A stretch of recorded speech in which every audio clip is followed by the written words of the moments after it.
మిత్రులారా, నమస్తే. సోంపాకం మ్యూజింగ్స్ సమర్పించు సాహితీ సంపెంగలకు స్వాగతం. ఇందులో భాగంగా నేటి నవలా సంపంగి శివాని. ఇందులోని 5వ భాగాన్ని విందాం ఈరోజు. రచయిత దూరి వెంకట్రావు గారు.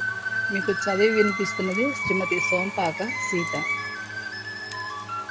ఈ సూట్ కేసులో 4 జతలు బట్టలున్నాయి. ఇంతకు మించి సామాన్లేవీ లేవు నాకు. పడుకోటానికి మీ ఇంట్లో ఏదైనా పాత మంచం ఉంటే పడేయండి అన్నాడు కృష్ణబాబు. దానికేం భాగ్యం నాయనా, అదిగో ఏనాటి నుంచో ఆ నులక మంచం ఒట్టిగానే పడుంది. దానిని తీసుకెళ్ళి నీ గదిలో వేసుకో. మరి భోజనం మాటో అడిగింది జగదీశ్వరి. మా బోటి వాళ్ళ కోసం హోటల్లో ఉండనే ఉన్నాయి కదండి. బాగుంది, సత్వరం భోజనం మఠం నిద్ర అన్నమాట అంది జగదీశ్వరి నవ్వుతూ. కృష్ణబాబు కూడా ఆమె నవ్వులో శృతి కలిపాడు. పుచ్చుకున్న డబ్బుని మర్నాడే పోస్టాఫీసులో జమ చేసింది జగదీశ్వరి. ఇలా క్రమం తప్పకుండా ఓ 5 ఏళ్ల పాటు వచ్చిన సొమ్ముకి అంతో ఇంతో జోడించి పిల్లకి మంచి సంబంధం కుదిర్చి పెళ్లి చేయాలని ఆవిడ ఆశ. కృష్ణబాబు ఆ ఇంట్లో దిగి 2 మాసాలైంది. ఉదయం బయటికెళితే తిరిగి రాత్రికి గాని రాడు. వస్తూనే మంచం ఎక్కేస్తాడు. మర్నాడు 7 అయితే గాని లేవడు. చూడటానికి సింపుల్‌గా ఉండటం వల్ల పెద్దగా సంపాదిస్తున్నాడని అనుకోలేం. అలా అని రెంట్ విషయంలో లేట్ చేయడు. టెన్షన్‌గా 1 తారీఖున చెల్లించేస్తాడు. జగదీశ్వరికి అతడి మీద సదభిప్రాయం ఏర్పడింది.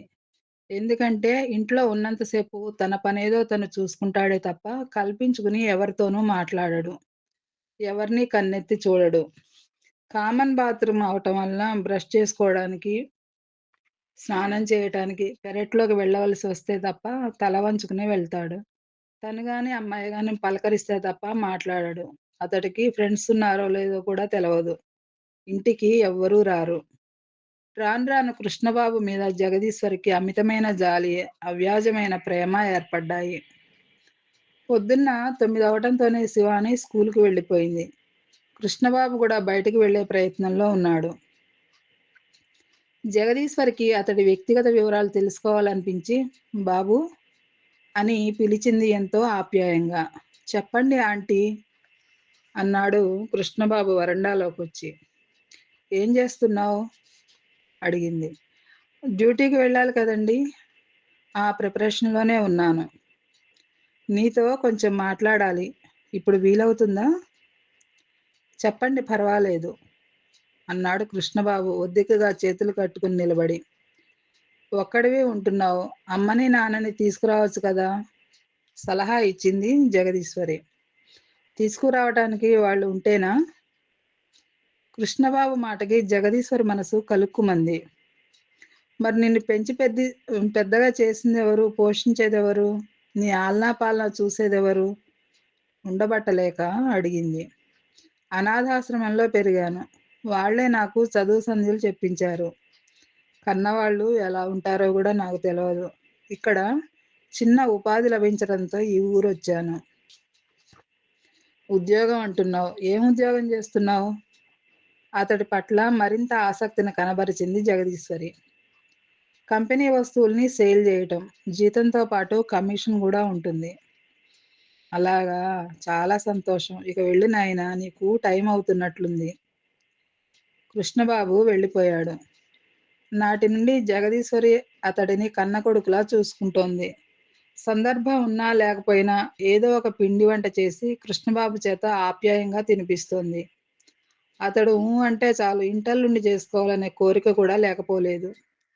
ఆ ఆశతోనే కూతురి అంతరంగాన్ని శోధించే ప్రయత్నం చేసింది కూడాను. ఏమో అనుకున్నాను గాని కృష్ణబాబు బుద్ధిమంతుడేనే అంది ఓసారి కూతురుతో.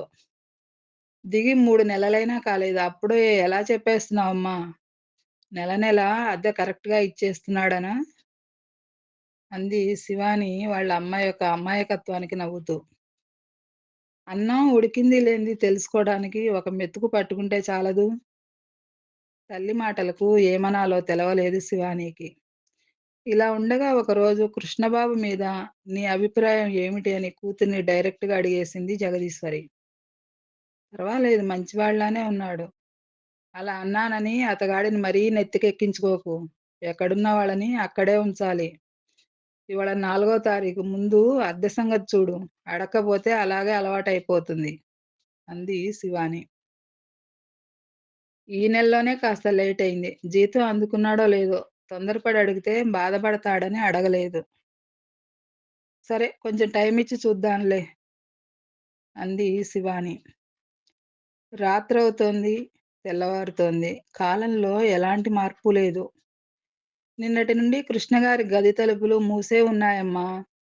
శివాని మాటల్లో ఆందోళన. క్యాంపుగ్గాని వెళ్ళాడేమో! అయినా అతడి సంగతి మనకెందుకు? అంది జగదీశ్వరి. అది కాదమ్మా! లోపల నుంచి మూలుగు వినిపిస్తోంది. ఒంట్లో గానీ దానికి మనమేం చేస్తామే? ఆరోగ్యం బాగోలేకపోతే డాక్టర్ దగ్గరికెళ్ళాలన్న ఇంగితం అతడికుండాలి గదా! మంచం మించి లేవలేకపోతున్నాడేమో! ఇంట్లో ఉంటున్న మనిషిని మనమే పట్టించుకోకపోతే ఆయన్ని ఇంకెవరు చూస్తారమ్మా? అంటూ అతడి మీద మరింత జాలిపడ్డది శివాని. ఆ మాటతో కూతురు కృష్ణబాబుని ఇష్టపడుతున్నట్లుగా గ్రహించింది జగదీశ్వరి. వెంటనే కాఫీ కలిపి అతడికిమ్మంది. శివాని అక్కడితో ఊరుకోకుండా డాక్టర్‌ని పిలుచుకొచ్చింది. మందులు కొనుక్కొనొచ్చి వేసింది. కృష్ణబాబు కోలుకున్నాడు. ఎలా ఉందిప్పుడు? అడిగింది శివాని. బావుంది. మీరు చేసిన ఉపకారానికి ఎలా కృతజ్ఞతలు తెలుపుకోవాలో తెలవటం లేదు అన్నాడు కృష్ణబాబు ఆమె కళ్ళల్లో కళ్ళు బెట్టి.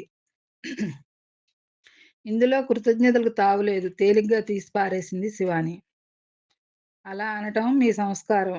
మీరే గనక డాక్టర్‌ని పిలిచి మందు ఇప్పించకపోయుంటే ఇవాళ నేనెక్కడుండేవాడినో. మీ మేలు ఈ జన్మలో మరిచిపోలేను. ముఖ్యంగా ఆంటీ గారు నన్ను కన్నబిడ్డ కంటే మిన్నగా చూసుకుంటున్నారు. నిజంగా నేనెంతో అదృష్టవంతుడిని. అందుకే మీ ఇంట్లోకొచ్చి పడ్డాను అన్నాడు. మమ్మల్ని మరీ ఆకాశానికెత్తేయకండి. ముందు ఈ బూస్ట్ తాగి విశ్రాంతి తీసుకోండి. చేతికి గ్లాస్ అందిస్తూ అన్నది శివాని. ఆమె కళ్ళలోకి ఆరాధనగా చూశాడు కృష్ణబాబు. 4 రోజులు గడిచాయి. కృష్ణబాబు తిరిగి మామూలు మనిషయ్యాడు. ఇక ఆలస్యం ఎందుకని డైరెక్ట్‌గా శివాని గురించి అతడి ఉద్దేశాన్ని చెప్పమని కోరింది జగదీశ్వరి. నేల చూపులు చూస్తూ తలుపు వారగా నిలబడి ఉన్నది శివాని. నాకు సరైన ఉద్యోగం లేదు. ఒక నెలలో 5,000 వస్తే మరో నెలలో 4,000 వస్తాయి. కట్టుకున్న దాన్ని కడవరకు పోషించగలనన్న నమ్మకం లేదు. అటువంటప్పుడు మరి అంటూ ఆగాడు కృష్ణబాబు. మీకు ఆ దిగులొద్దు. నేను చిన్నో చితకో ఉద్యోగం చేస్తున్నాను. ఉండటానికి మనకి ఇల్లుంది. నన్ను మనస్ఫూర్తిగా కోరుకుంటే చెప్పండి. జీవితాంతం మీకు తోడుగా నిలుస్తాను. ముందుకొచ్చి నిర్మొహమాటంగా తన అభిప్రాయాన్ని వెలిబుచ్చింది శివాని. ఇంకా ఆలస్యం చేయటం ఎందుకని సిద్ధాంతి గారిని పిలిపించి పెళ్ళికి ముహూర్తం పెట్టించింది జగదీశ్వరి. ఏ ఆర్భాటం లేకుండా నిరాడంబరంగా జరిగిపోయింది వాళ్ళ పెళ్లి. తనెంతో ఉన్నతంగా ఊహించుకున్న కృష్ణబాబు వెనుక ఇంత చరిత్ర ఉందా? ఎంత నాటకం ఆడాడు. మంచివాడని మనసిచ్చింది. ఒంటరివాడని సానుభూతి చూపింది. అమాయకుడని నమ్మి గుడ్డిగా ఆరాధించింది. దాని ఫలితం ఇంత ఘోరంగా ఉన్నందుకు ఆమె ఆగ్రహం కట్టలు తెంచుకుంది. కనిపిస్తే పీక నులిమేద్దామన్నంత కోపం వచ్చింది శివానీకి. వచ్చిన మహిళ ఇంక అక్కడే ఉండటం గమనించి, నిన్ను, పిల్లల్ని ఆయన ఎందుకొదిలేశారు? అడిగింది ఆవేశాన్ని కంట్రోల్ చేసుకుంటూ. ఏం చెప్పమంటావు తల్లి నా కర్మ. దరిద్రం మహాపాపం అంటారు. దాని నుంచి తప్పించుకోవడానికే మమ్మల్ని విడిచి వెళ్ళిపోయాడు. ఒక్క మాటలో చెప్పాలంటే నా మొగుడు వట్టి పిరికివాడు. బాధ్యతల నుంచి తప్పించుకోవడానికే మమ్మల్ని వదిలేసి వెళ్ళిపోయాడు. అతడు నా జీవితంలోకి రాకమునుపు నా కోసం, తర్వాత సంసారం కోసము నేనే కష్టపడుతున్నాను. కేవలం తన విలాసాల కోసం ఏదో పని చేసేవాడు. ఏం చేస్తున్నాడో చెప్పేవాడు గాదు అడిగినా. ఏనాడు తన సంపాదనలో ఒక్క రూపాయి నా మీద గాని, పిల్లల మీద గాని వెచ్చిస్తే ఒట్టు. ఓ రోజు చంటిదానికి ఒళ్ళు మరిగిపోతూ ఉంటే డాక్టర్‌కి చూపించమన్నాను. ఆ స్థితిలో గూడా అతని యొక్క గుండె కరగలేదు. డబ్బులు లేవని తప్పించుకోజూసాడు. నా మాటలు అతడిని బాధించినట్లున్నాయి. మరి ఈ నరకంలో ఇమడలేనంటూ బంధాలన్నీ తెంచుకుని పారిపోయాడు. ఎక్కడికెళ్ళాడో తెలీదు. కన్న ప్రేమతోనైనా బిడ్డలను చూడటానికి తిరిగొస్తాడని అనుకున్నాను. నాలో ఆ ఆశ కూడా చచ్చిపోయింది. జాలి, కనికరం లేని ఆ బండ మనిషి గురించి ఇంకా ఎందుకు తపన పడుతున్నావని మీరడగొచ్చు. నాకు అటువంటి మొగుడు లేకపోయినా పర్వాలేదు. పిల్లలు నాన్న ఏడి, ఏడి అని అడుగుతున్నారు. వాళ్ళని తండ్రి లేని వాళ్ళని చేయలేకే ఈయన అన్వేషణ. ఆ మధ్య మా ఊరి సర్పంచ్ గారు ఏదో పని మీద ఇక్కడికొచ్చినప్పుడు ఆయన్ని చూసారట. ఆ మాట నా చెవిలో వేశారు. అందుకే పరిగెత్తుకుంటూ వచ్చాను. పమిట చెంగుతో కళ్ళు ఒత్తుకుంటూ తన గోడు వెళ్ళబోసుకుంది కమల. కమల యొక్క దీనగాథను విన్న శివాని కళ్ళ నుండి 2 నీటి బొట్లు జారి ఆమె బుగ్గల్ని తడిపేశాయి. చూడమ్మా! అతడు ఇక్కడ లేడు. వస్తాడో రాడో తెలవదు. తిరిగొస్తే నీ దగ్గరికెళ్ళమని బ్రతిమాలుతాను. నా మాట నమ్ము. నీకు, నీ పిల్లలకు అన్యాయం జరగదు, జరగనివ్వను. నువ్వు కూడా ఊరుకోకుండా నీ ప్రయత్నం చెయ్యి. ఎక్కడైనా తారసపడొచ్చు.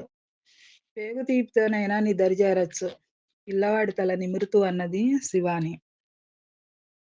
ఆమె మాటలకు కాస్త ధైర్యం వచ్చింది కమలకి. తను ఎక్కడుంటున్నది చెప్పి వెళ్ళిపోయింది. ఏమిటి ఆ మాటలు? నువ్వు అనవలసినవేనా అవి? నీ మొగుడిని నువ్వే నీ చేతులతో దానికి అప్పగిస్తానంటావేంటి? నీకేమైనా బుద్ధుందా? కూతుర్ని చివాట్లేసింది జగదీశ్వరి. నాకు ఇంగితం ఉండబట్టేనమ్మా ఆ మాటన్నాను. మగవాడు సంపాదనాపరుడు కాకపోయినా ఆడది సర్దుకుపోతుందేమో గాని, పిరికివాడితో మాత్రం కాపురం చేయటానికి ఇష్టపడదు. కృష్ణ పిరికివాడే గాదు మోసగాడు గూడా. తనకు వివాహమైందన్న నిజాన్ని కప్పిపుచ్చి నన్ను చేసుకున్నాడు. విషయం ఎక్కడ బయటపడిపోతుందోనని భయపడి పరారయ్యాడు. అటువంటి పిరికివాడు నాకవసరం లేదు. మోసగించబడ్డానన్న కసితో పోలీస్ కంప్లెయింట్ ఇచ్చి వాడిని జైలుకి పంపించగలను. కానీ నేను ఆ పని చేయను. ఎందుకంటే నాకు భర్తగా కాకపోయినా ఆ పసికందులకు తండ్రిగా ఉంటే అంతే చాలు. నాకు సంతానం కలగకముందే నిజాన్ని బయటపెట్టించి భగవంతుడు నాకెంతో మేలు చేశాడు అంటూ గేటు మూసింది శివాని. జరిగిందంతా పూసగుచ్చినట్లు చెప్పి కళ్ళు తుడుచుకుంది శివాని.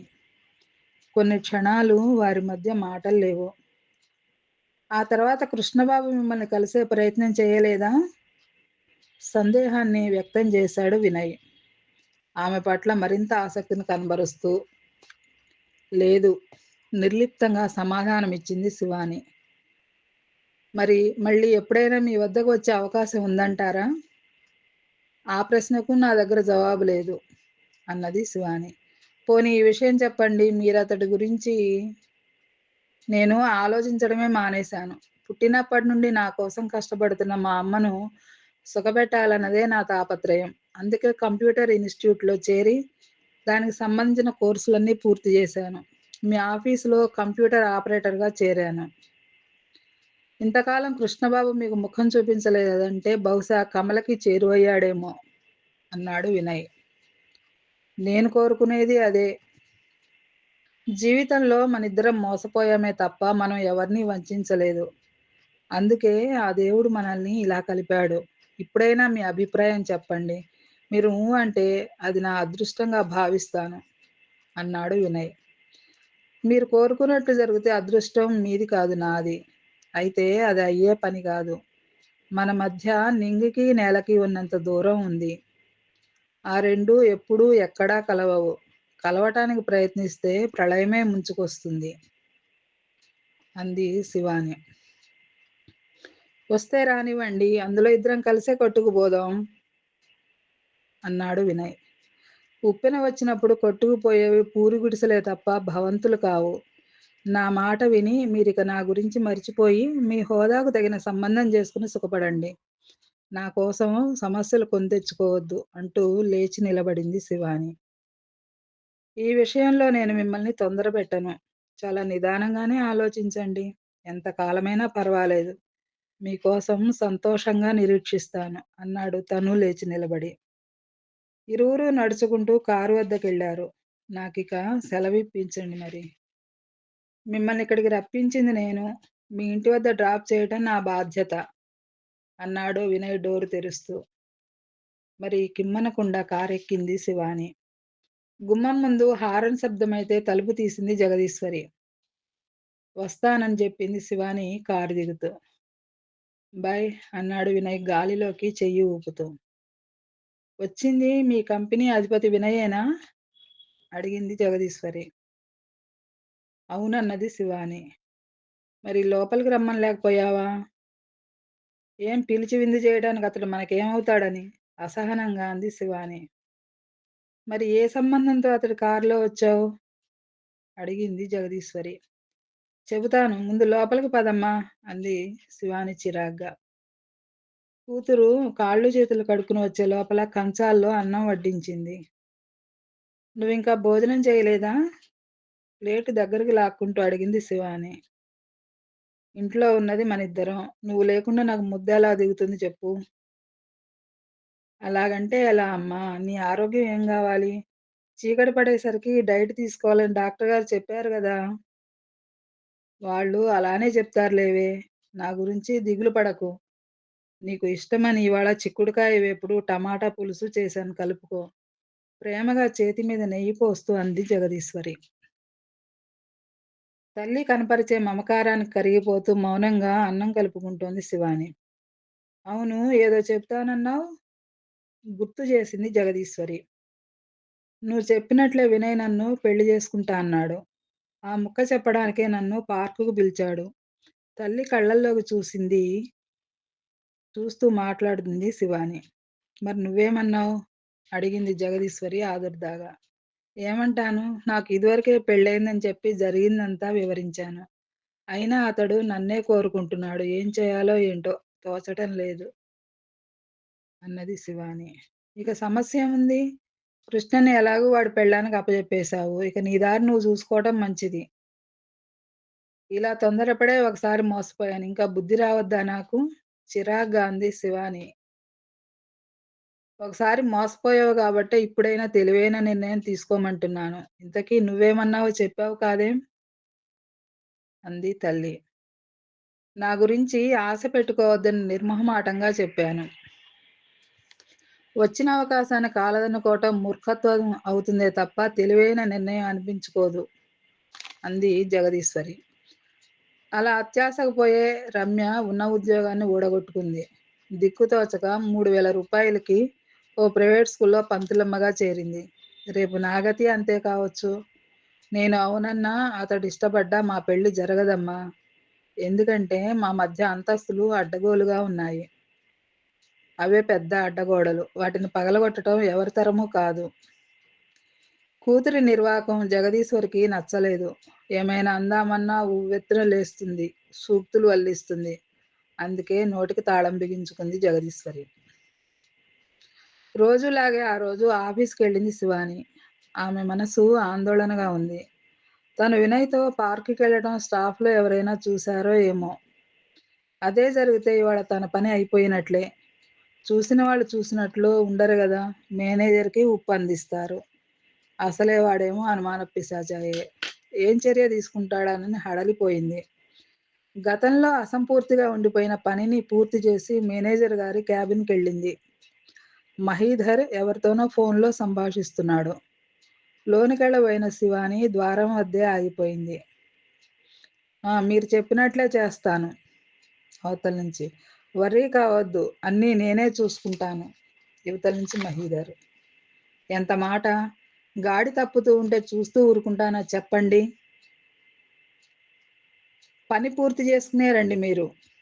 ఇవతల నుంచి మహీధర్. ఇంత చిన్న విషయానికి మీరు పరిగెత్తుకుంటూ రానక్కర్లేదు.